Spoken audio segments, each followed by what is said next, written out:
Welcome to Culture Meets Digital Age, brought to you by your host, Mabaso Nyeleti. We live to preserve culture by inquiring from those who have lived in the times of history being made.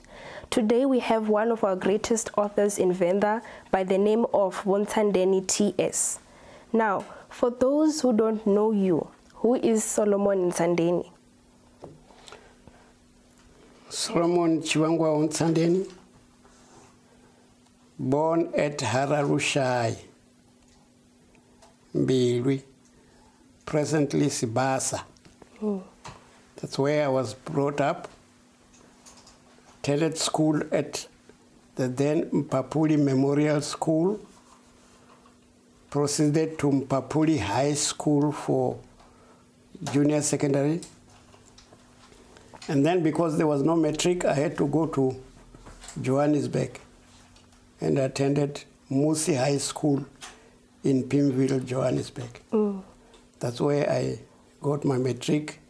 After getting my matric, I went to the then Bantu Normal College at Vlakfontein. That's where I started my teacher's course. And the following year, we were transferred to start the new university, College of the North. That's where I completed my second year teacher's course. After completing my teacher's course, I came to start working at Mphaphuli High School as a teacher, teaching history, English, Venda, because the school was small, but had grades up to standard 10 or Form 5 then. We taught many subjects, but my main subjects were history, English, and Tshivenda in matric classes. Yes. Now, oh, okay, sorry. It's very interesting that you lived during apartheid period, but then you became one of an educated teacher. How did that come about? During those days, there was little choice as to what to do. I was young when I was still at school, and after passing matric, I didn't know what to do. Yes. Except to proceed to the nearest, which was teaching. I didn't like teaching necessarily, but I was forced because there were a few professions. It was teaching, clerk, policeman, nurse. I think those were the major ones. Yes. So I chose to do teaching. I was still young. I didn't want to go to teach, but I had to because my background was counting. There was nobody supporting me. When I was doing teaching, I applied for a bursary. The first year I couldn't get it. I had to borrow money from one of my former teachers. Yes. To do course 1. And then the following year, fortunately, I passed all the courses that I was doing and got a bursary. That is the one that took me to Teflon. I had got a bursary and it was easier. But after passing, I would have liked to complete my degree. But when I completed my teacher's course, I had 6 courses. So I wanted to complete, but I had no money to continue. Yeah. So I came back to teach. Teaching was very nice. Very nice. It's very nice to be telling young fellows who do not know much, and you are the source of information. Yes. It was interesting. I didn't want to leave teaching, but later on they promoted me. Yeah. After promotion then, it was not challenging. The work after being promoted, I was promoted to be the principal of that school. And for 2.5 years. Becoming a principal, a whole lot of problems coming to you. Teaching was no longer nice for me. But I had my students, teaching them history, Venda, and English. So after 1972, it was July 1972, I was promoted to be an inspector of schools. there was no work there. Not challenging. Because we were driving, start in the morning to go to Mtale, the last school there, start at 4 o'clock. So that when they start their work there, you are there. They find you there. So that became the order of the day until I was promoted again in 1980. They're about to become a planner, what they called a planner during those days. And then I was in the office planning. Then 1987, I think I was promoted to be chief education planner. Things turned out, I became a chief inspector. Chief inspector, it meant all the inspectors were under me. Yeah.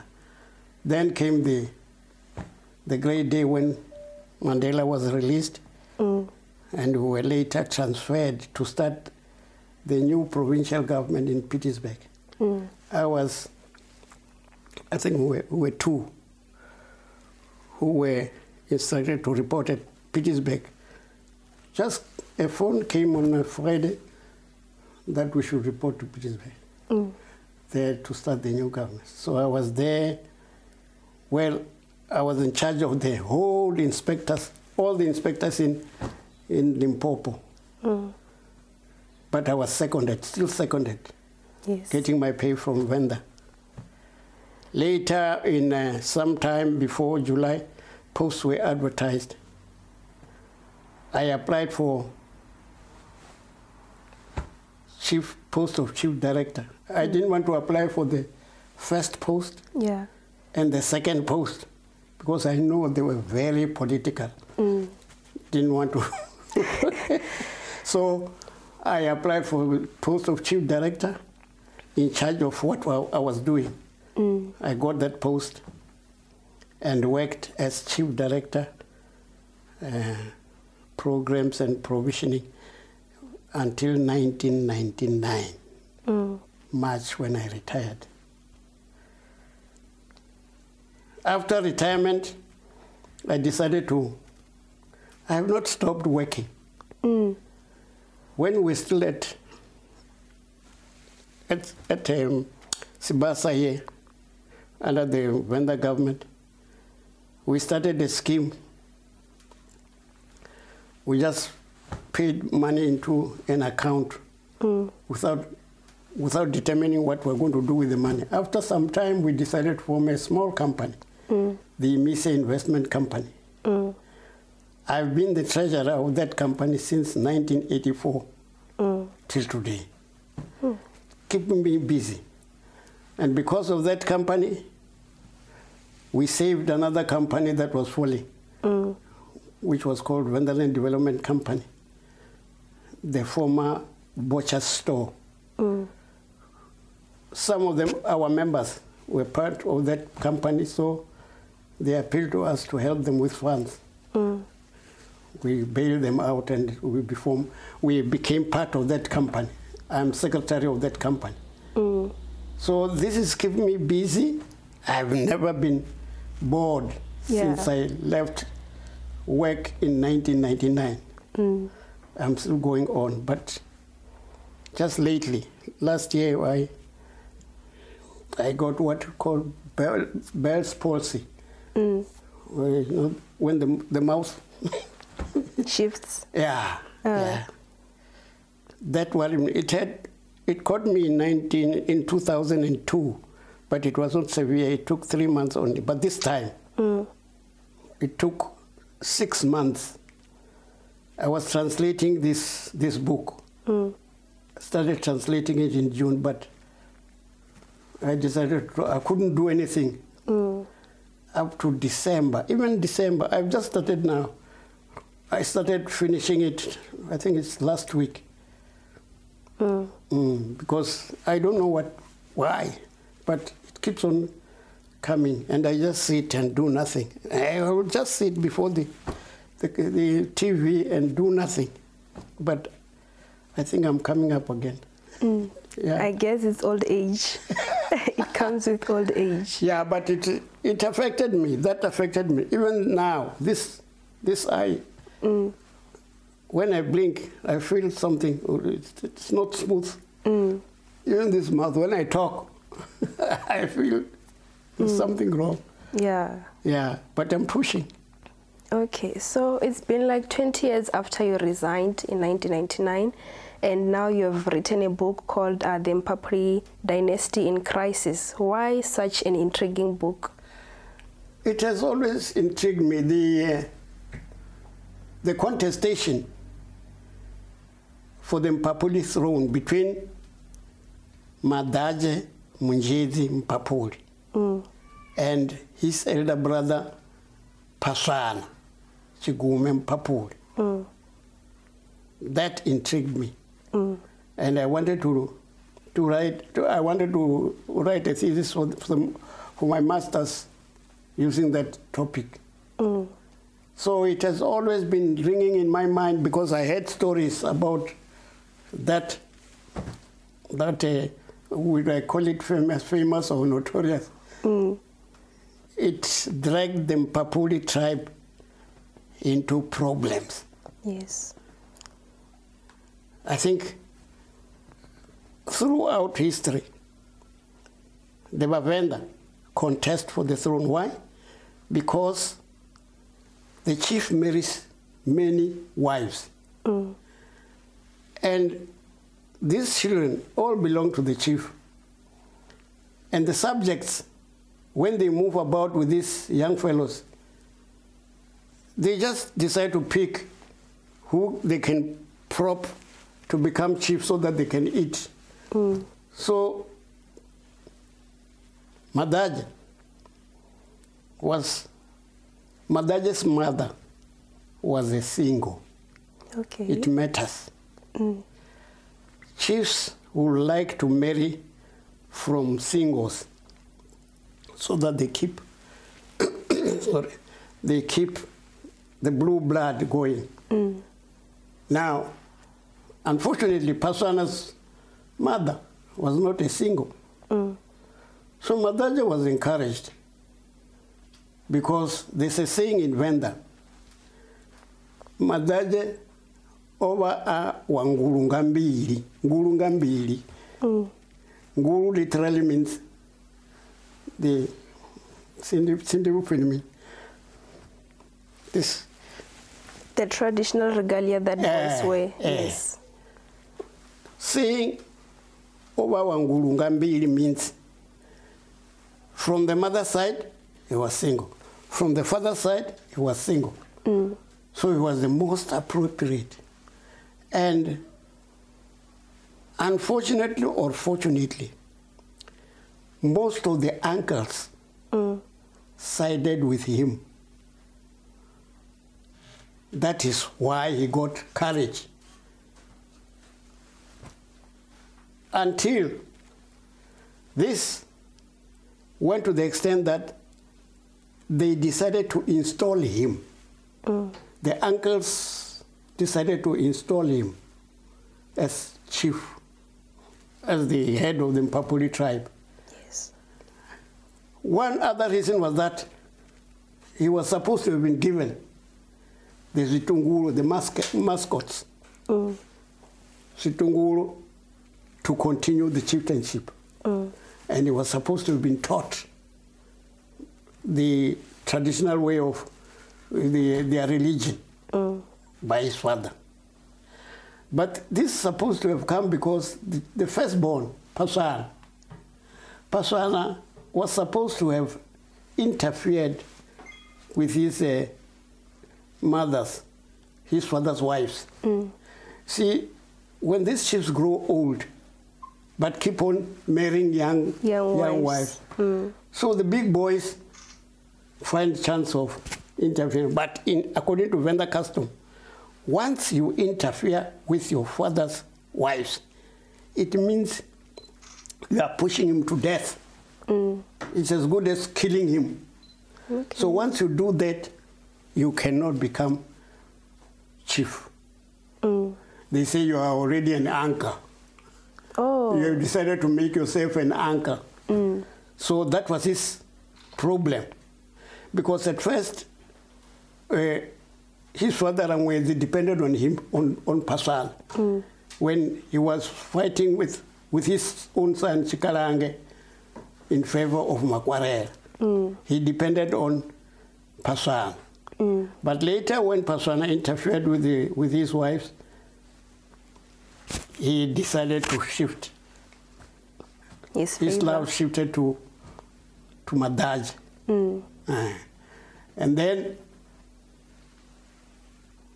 for this reason, the uncles decided, at the death of Makwarela, the uncles decided to put Munjezi into the throne. Then there was a new factor, the whites. The whites had come. And according to a law that was passed in 1885, the president of the South African Republic was the paramount chief of all the natives. So he was the two women.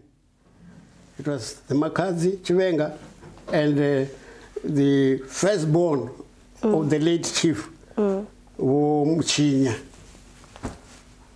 said, no, we want Paswan. And then the white man said, oh, yeah. He said, all right, you must understand, nobody installs a chief but the president of the South African Republic. So I'm going to recommend what I recommend. I've heard everybody. I'm going to recommend, and we'll wait for the answer from Pretoria. But Madaje and his group said, all right, but we remain at Mbiri. We'll wait for the answer while at Mbiri. Yes. Then the native commission said, no, go back, we'll call you. When everything is, no, okay, no, do your thing, we'll be waiting here.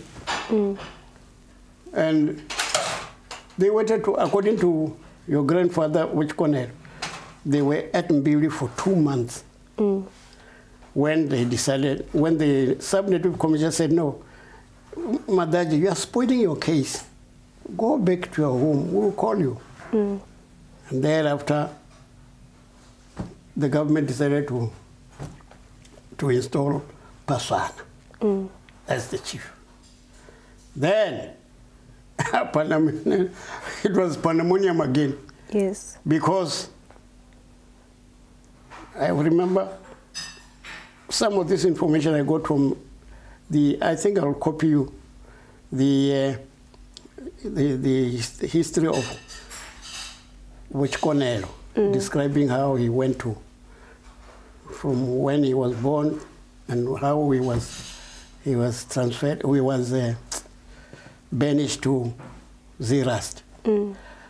From his history, I learned they were there for 2 months, and your grandfather, no, not your great-grandfather, said, no, there's no problem. We divide me into 2. I'll be ruling one section, and you'll be ruling one section. But it wasn't allowed. Then he was instructed to bring back the mascots, Chitungulu. Yes. He refused.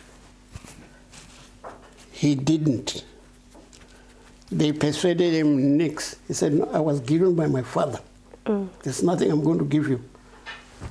And then they decided to arrest him for defying an order lawfully given by the government.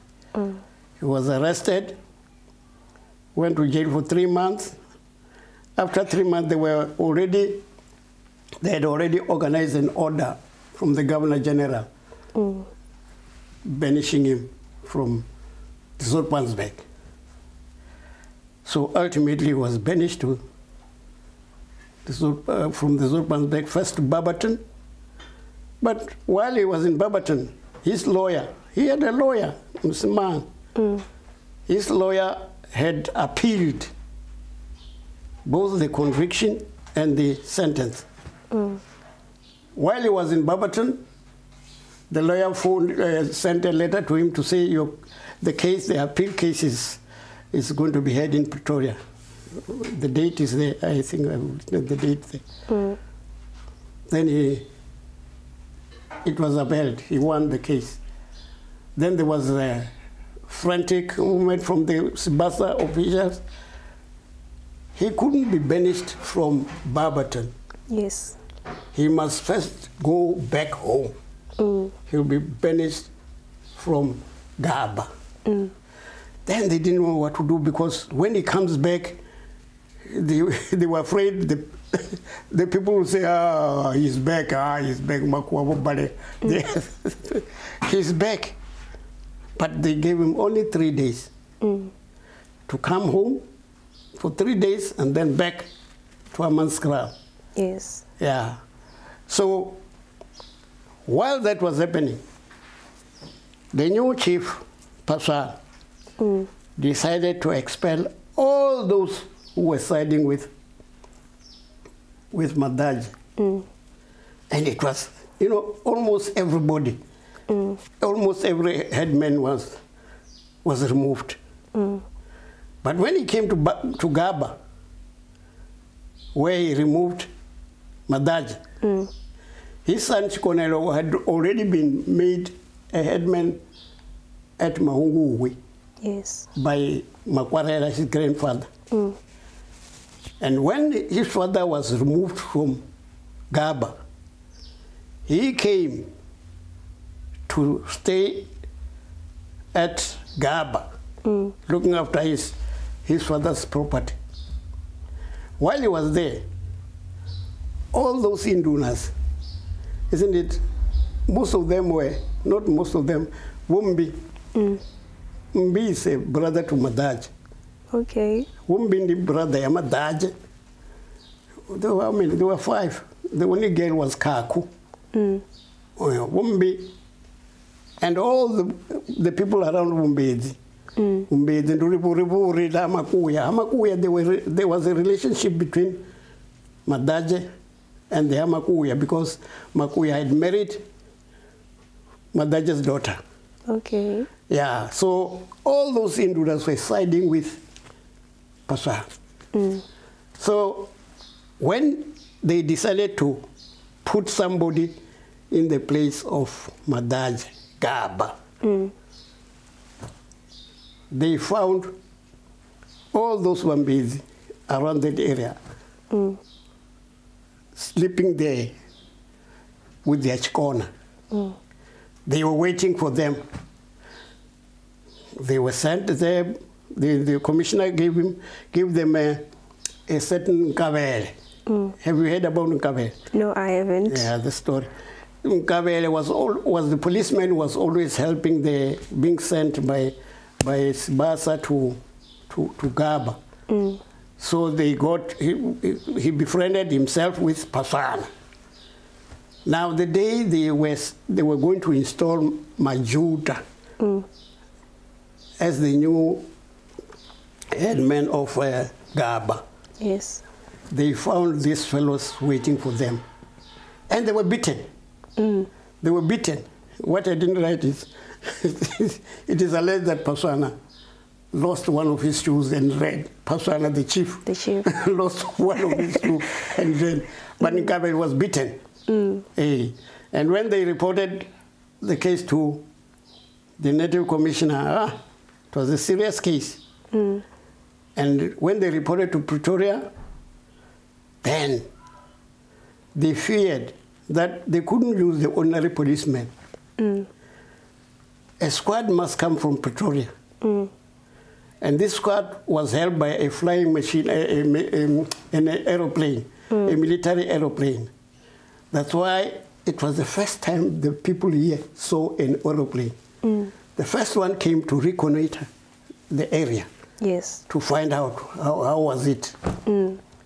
Then when they reported there, a squadron was sent of policemen from Pretoria, some from Pietersburg. And then they came down here to deal with this a young fellow, Chikonelo. When they came, the aeroplane was flying above, and a messenger was sent to call Chikonelo. And when it was delayed, isn't it they were communicating with the aeroplane? Yes. The aeroplane dropped a firebomb to scare the people. And when it dropped, then the people started coming out. And Chikonelo got word that they wanted him down there. So he said, okay. When he was going away to meet the officials, these fellows wanted to follow him. He said, no. Once we go down together, they'll think we're fighting. Remain. I'll go. So he went down. And when he got there, according to him, the leader of the group asked him, do you want to fight the government? Do you want to fight? And he said, no, how can I fight? How can I fight a government? I have no power to fight the government. Then, according to him, this fellow said, okay, come, let's take a photo. I wanted that photo, I can't get it. Yeah. So, after taking a photo, they instructed the aeroplane man to say, oh, it's over. Chikonelo has given himself up, let's go back. So they took Chikonelo with them. He was, of course, there was no, I mean, the case was clear. He was supposed to be ignoring instructions from the government. He was sentenced to, I think it's 7 days, after which he was deported to Zeerast. From Zeerast, what is interesting, those days, this Munjezi had a lawyer. This lawyer, he was advised by a member of the trade union in Petersburg, advised him to get this lawyer. The member was called Tema. He advised him to get this lawyer, Msimang. And this Msimang was a pillar to the case of Madaj. He wrote many letters and tried to, when he was at Amanskral, they were not satisfied that he should be at Amanskral. They wanted to transfer him to Mkopane. I think Mkopane is a location near the town where he could settle. Then it didn't work. Msimang advised, can you not transfer him to Lady Selbone? Because there are houses there. They refused. Then, after some time, he transferred, I think it was an arrangement, Msimang, we dropped Msimang and a certain Colonel Mentz took over the case. And this one is a European. It's very funny. They were very sympathetic to the old man. And they kept on saying, what has he done? He has done nothing. There's no law that he has trespassed on. But do you want him to die here? And he made suggestion, all right, take him to a farm at Bronkhorstspruit. He wanted, it was his friend's farm. But there was no accommodation, and they felt, no, it will not be easy to check him. So he dragged on until he said, all right, take him to my farm in the Zoutpansberg. Hamlim. Yes. Wrote, what is, yeah. They say, I forgot the name of the farm, but it was at Hamlim, in the Zoutpansberg anyway. But pressure came from Sibasa and Mbili. They didn't want to see him back again. So they kept on saying, no, No. They refused. And that fellow was adamant. Wrote many letters to Pretoria, Cape Town, until they relented. In 1939, he was brought back to Hamlima, not home. And by that time, it was a long time, about 9 years, almost 9 years, I think, or more, when he was away. Even the son, the same story. So while at Hamlima, the son was, you remember the son was in Zerast. Yes. Yeah, when he got there, Mr. Mangope wasn't interested in. What was interesting, the blacks did not like their own blacks. The white pushed because they were in power. Yes. They pushed. Mangope didn't want Chikonelo there. Yeah, isn't it? He was supposed to be a terrorist or something like that. So ultimately, when Chikonelo was at Zerast, he was taken to a place and given 2 people to guard him. But after a month, he says, no, they relented and said, no, this is a good man. He doesn't need any protection or company. He's a good man. And indeed, he stayed there and asked to attend school there. And the government gave permission, and they said they will support him with books. And he did. At a late age, he attended school until standard 5, when he gave up. And in 1936, I think, he joined the father at Amurim. And while there, they started negotiating. One commissioner, Bidel, decided to take him to Rwamondo, and he refused. He said, no, I don't know anybody there. Later on, they sent him to Zimauli. His father had been returned to Makonde with the permission of Chivas, Chief Chivas. Isn't it Makonde falls under Chivas? Yes. Yeah. So, hey, nature is uncanny. You know, fate, while he was at Makonde, the wife of Edmund Mbi, I think it's Edmund, or the wife of Mbi, told him there was a meeting at Shadan, somewhere there. Yes. And then he got up, got into his horse, and on the way he fell from his horse. And I think it must have trampled on him. And strange, who discovers him? Mampidin. Mampidin was this. I thought it was this Mkoma, but it was more his doctor. Yeah, his witch doctor. Yeah. Yeah.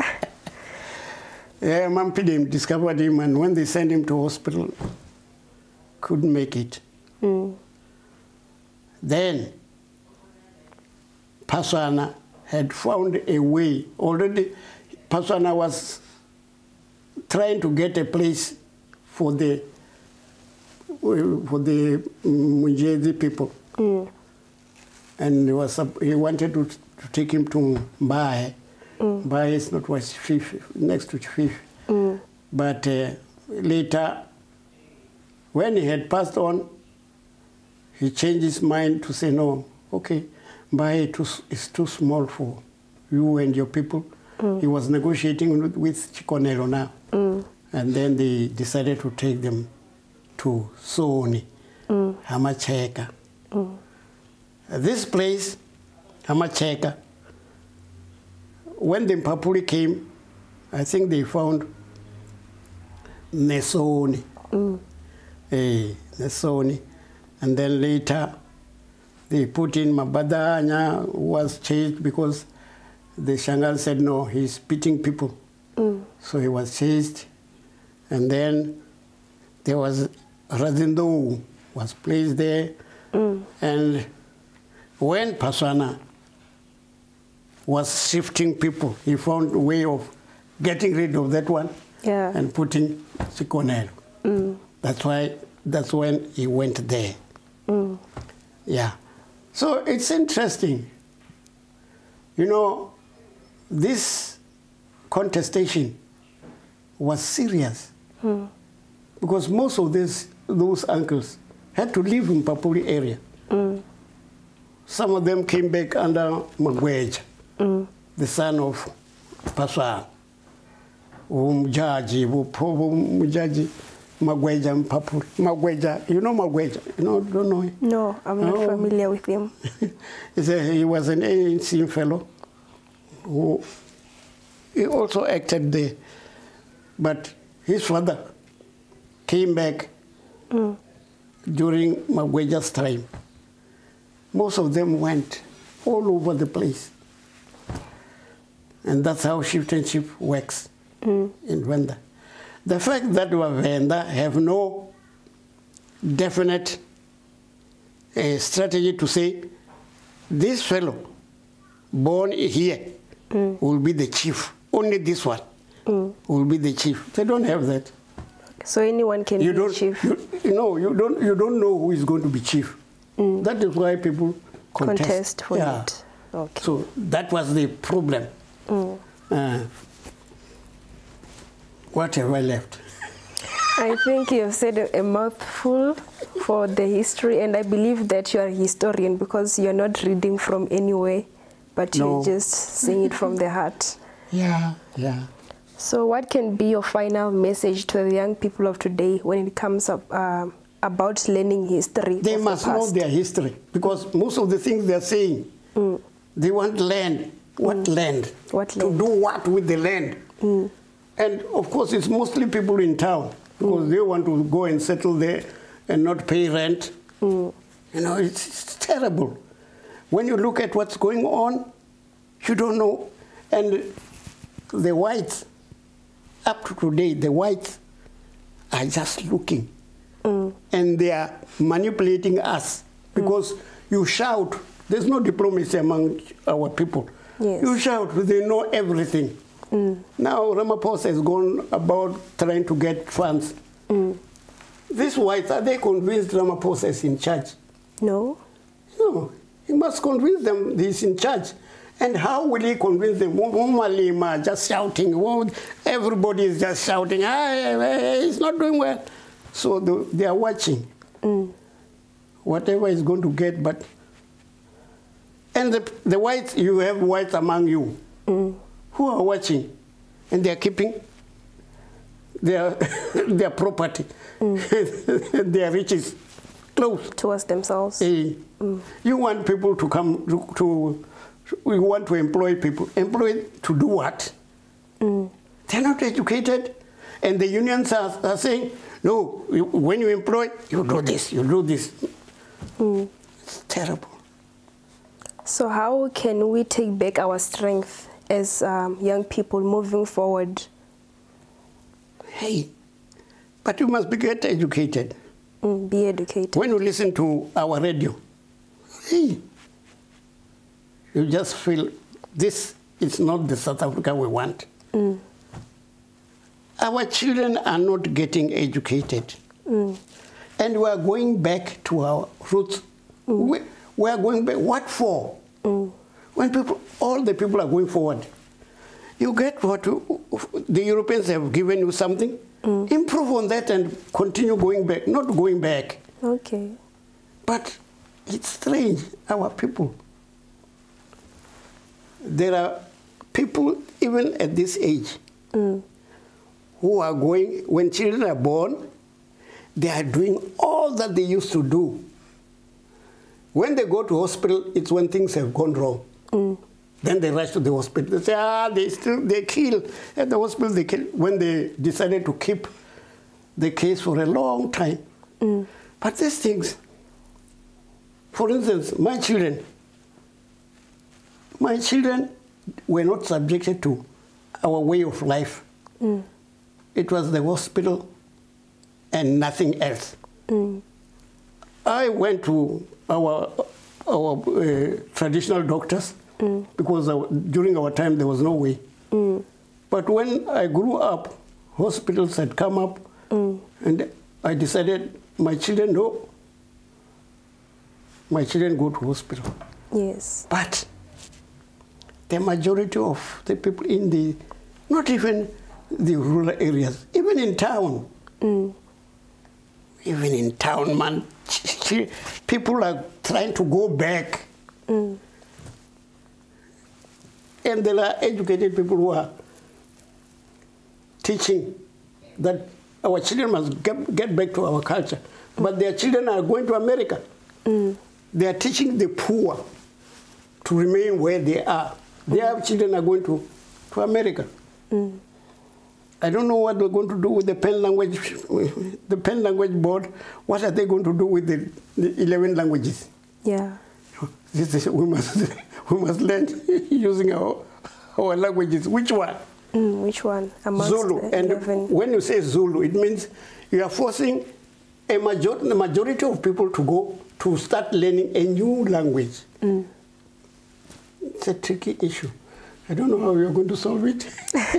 It's one tricky issue indeed. Thank you so much for your time, and we thank you that you have managed to write such a wonderful book written, The Mphaphuli Dynasty in Crisis, and it's going to preserve our culture. We believe that even people for the next generation will learn from it. And please, people these days don't know exactly how our forefathers suffered. If you listen to Mpepu, Sintumule, Mphaphuli, and these chiefs giving evidence at the Land Commission, when they were coming to divide our land, it's pathetic. Pathetic. When Mpepu came back from exile, after the war, the Mphaphuli War. Yes. He thought the English would treat him better. Isn't it? They brought him back. Yeah. But it was worse. They said, no, you go back down to Njelel. You know Njelel? Yes, I know. It's a dry place. That is why in 1926, they started that irrigation scheme. They realized that those people will not live. Those people were driven away from the mountains, rich place, and sent there. All of them. Boratombo, Umatide, all the people who were down there. When you go from Loitrigat, from here to Loitrigat, yes, all the land that has all these farms, it's in Mphaphuli land. Because Mphaphuli started here at Mahebe through Chimbupfe. The whole area was his down there. But the whole area there is Mphaphuli. But he was driven with all his people. They were thrown down at the Njelel Valley. No rain. And they realized, oh, these people won't live. Then they decided to make an irrigation scheme for them. They were not used to irrigating. Yes. They depended on the rain from above. But they were treated cruelly. They were asking the commissioner, why, all the time, why are you driving us from fertile place to the desert all the time? They couldn't answer that. That is how we were treated.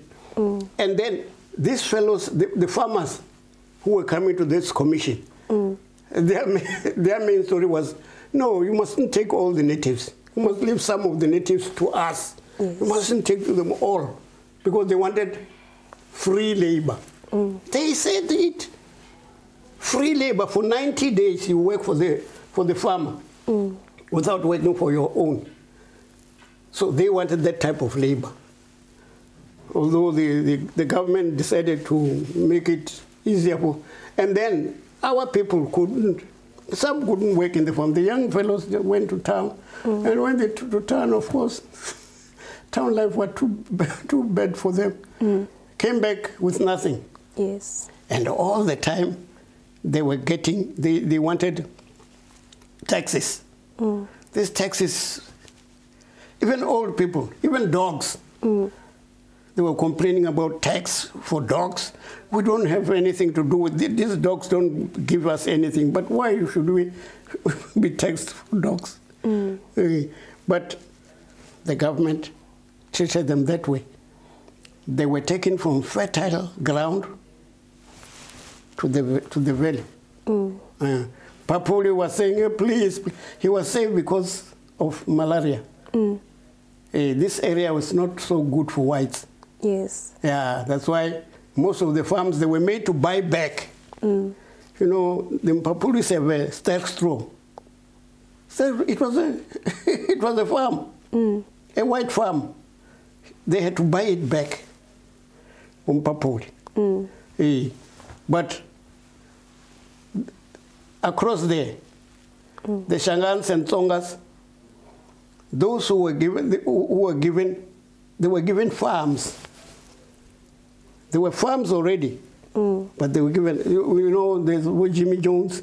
It was a farm. Okay. Hey, the names there are farms. But it was interesting. One day when we were drinking there, Chief Madons and who is this of Jim Jones? A consul for Mozambique. Yes. And he was appointed to head the north, to collect the taxes from the north by the South African government. During that time, isn't it, he had a contingent of Shangan soldiers around him, Stungulu. Yeah, and he was given charge to collect the taxes, and then he was clashing with the vendors. He clashed with Madaj. Madaj waylaid his servants. They were isn't it? These whites were lazy. They used to send Africans to go and hunt for them. Yes. So Madaje met some of these fellows carrying guns and ammunition and whatever they had already collected. He waylaid them and killed them. I think they belonged to a certain clopper. So they wanted him to arrest him because he had killed servants of the whites. But they never caught him. It was not easy. And when he came down with his regiment, with his people, when he got, the men, the people who ran away, they would be hiding, and sometimes he finds children and their mothers. Just collected them, and they made them slaves. That's what was happening in the north. Yeah, I cut you short. No, we just want to thank you so much. Erori wangamanda chipinga chavo kwatenda kuri ubva fononi na vamwe vadodo zvivona ke video vadisa panda no todolusa sialala lashu even for the past and to learn from it. Yeah, but with Mphaphuli, Mphaphuli and his Tsonga or Shangan, you know, Tsonga and Shangan, I'm trying to get, but what I know now is that most of the people are Tsonga. And the Shangan, these who call themselves Shangans, speak Tsonga. They speak the language they found, unlike other places or Zimbabwe. The Zulus, wherever they went, they dominated, but this side, they were dominated by the Shangan, the Tsongas. Yes. They speak their language. The Tsongas didn't speak Zulu. They couldn't. The Tsongas overwhelmed them, and they speak.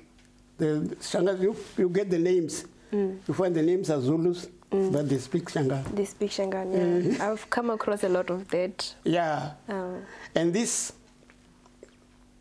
Makuleke, Minga, Shkundu, and just this, they're Tsongas. Yeah. No, it's interesting. I'm keeping myself busy. Yeah, it's very interesting indeed. And I also wish to be like you, a historian like you. You will? Yeah. What are you doing? Studying speech pathology. Pathology? Yeah. Okay. Pathology, it deals with what? You want to deal with people who are not in order? Or yes, people that are not in order. Yeah.